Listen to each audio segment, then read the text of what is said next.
Fresh off his latest stint arguing against impeachment on the floor of the Senate, Alan Dershowitz appeared on The View via satellite from Washington, D.C., on Wednesday morning, and the interview was just as insane as you may have imagined. From the start, the hosts had an unusually hard time keeping Dershowitz on track as he filibustered about the framers' intentions and his newfound theory that the president must commit a crime to be removed from office. Asked to name one other constitutional scholar who believes that, Dershowitz began talking about, in 1867, the dean of the Columbia Law School. Wait, moderator Whoopi Goldberg interrupted. In 1492, Columbus sailed the seas of blue, but listen, I need us to move on.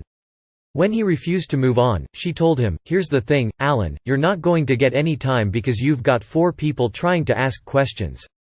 So I'm asking you to move faster.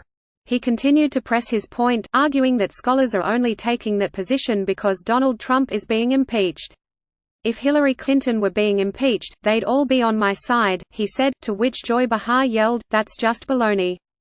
So I'm moving you on or I'm cutting you off, one or the other is going to happen. Goldberg added to cheers from the audience, I don't want to make this contentious, but we only have several minutes. When Dershowitz chortled in response, she said, you're laughing. I've always been respectful to you and you've always been respectful to me. So I need to move us on. With that, she played a clip of Dershowitz making the exact opposite argument about the necessity of a crime during the Clinton impeachment. All he could really do was make a joke about his appearance in 1998. First of all, I want to admit one thing, I was dead wrong about my haircut, and say that he's changed his mind about a lot of things over the years. But as Sunny Hostin then pointed out, even if you did need a crime to convict Trump, the Government Accountability Office already determined that Trump's decision to withhold aid to Ukraine was illegal. They didn't say that, no.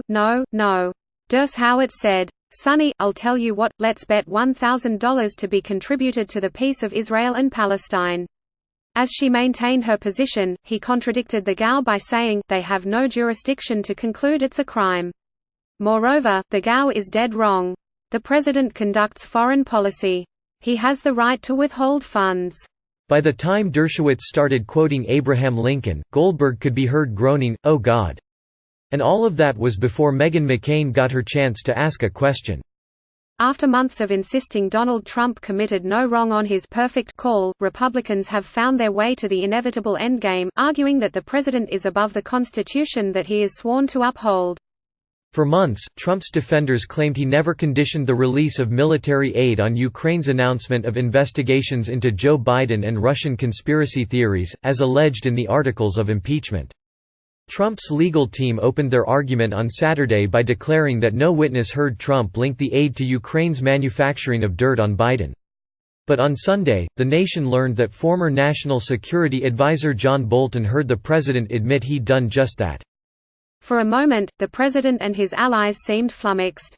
Trump issued a series of tweets asserting that he never told John Bolton that the aid to Ukraine was tied to investigations into Democrats, including the Bidens. Fox News began frantically suggesting that Bolton, of all people, was a secret agent of the left-wing deep state. On Monday, Trump's lawyers resumed their defense in the Senate by arguing that there was no evidence of a quid pro quo in the House record, as if the nation remained ignorant of the Bolton account, which appeared on the top of every newspaper, website, and newscast.